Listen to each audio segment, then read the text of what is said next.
I remember the worst encounter I had with the TSA was out in Burbank, California. Tiny little airport, and I was flying out and I was coming to New York, right?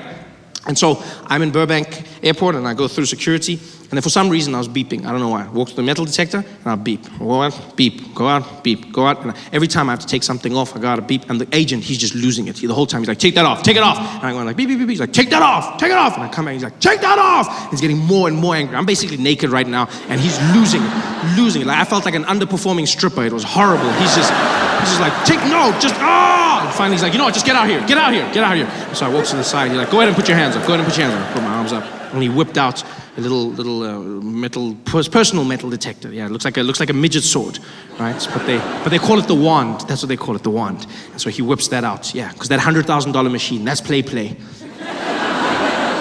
Shit just got real. And so he looks at me and says, go ahead and stick your hands up, sir, and just keep them right there. So I put my arms up, and he scans me. He's like,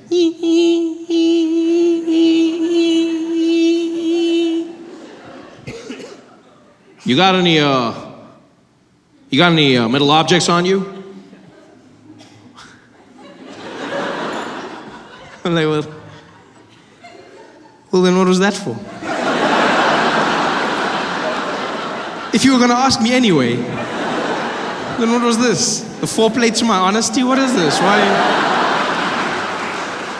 And then, as if he can't do this right, he calls for backup. He goes, I'm gonna need you wait. Can we get Velasquez to gate 10, please? Velasquez to gate 10. And he calls for a man by the name Velasquez, who I'm assuming was the best wander that they had. Because he wasn't even on the floor. They called for him, and Velasquez emerged from the back offices of the TSA. And he walked out, and the energy changed. People bowed their heads as he walked past.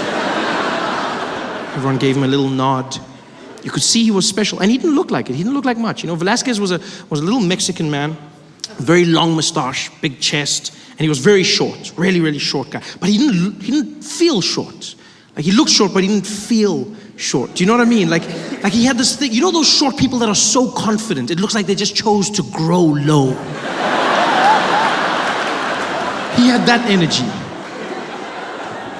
And so Velasquez walks down towards where I'm standing with my agent. My guy tries to apologize, says, I don't know what's going on. I silenced him with one move of his hand. He's like, no, I go. And he stepped up, he looked me in the eye, and he's like, sir, you got to stand for side and not give God for that, okay? Don't touch nothing on the moving, okay? None of that. And I didn't know what he was saying. But I knew what he meant. And so I stood there, I raised my arms, and as I did, he whipped out his wand. And he started using it all over me, and as soon as he did, I knew why he was who he was. It was the most magical thing I've ever come across in my life. The way he wielded that wand was unlike anything I've ever experienced. I felt like I was being blessed. I just stood there with my head down as he went all over me, just blessing me with his power. It was something special. It was like a force and energy. It's like on the outside, you still heard that beeping. It was like, ee, but in my head, I heard a lightsaber. That's what I heard. It was like,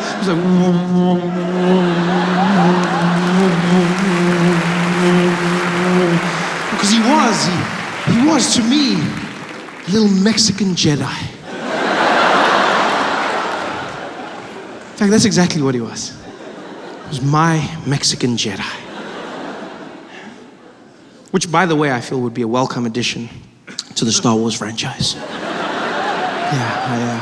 No, I'm a big fan. I'm a huge fan of Star Wars. I love Star Wars. I was super excited when I found out they'd be making another one. I was losing my mind. I went back, watched all the movies, and I came to realize that there's no Mexican Jedis, not even one. There's no Mexican Jedis. Which is weird. Because when you look at it, technically speaking, Star Wars is a vision of America in a distant future. So, surely it would be safe to say, judging by the current trajectory of Mexican people in America, I'm sure it would be safe to say that by that time, in a galaxy far, far away, there would be at least one. Just one Mexican Jedi. It's not even like it would spoil the story. Who knows, it might open up a whole new avenue Can you imagine how different that epic scene between Luke and Darth could have been?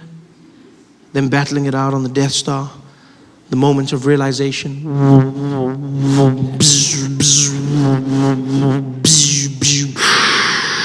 Luke.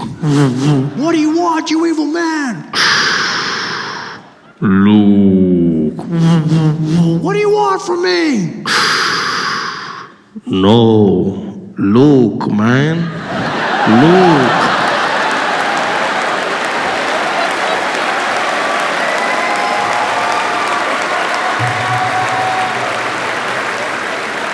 It's your father, man. Hey guys, thanks for watching. Make sure to subscribe to my channel so you can win cool prizes. And by prizes, I mean surprise. There's no prizes. It's a free YouTube video, you greedy. Just click the video, man. Why you want free things on free things?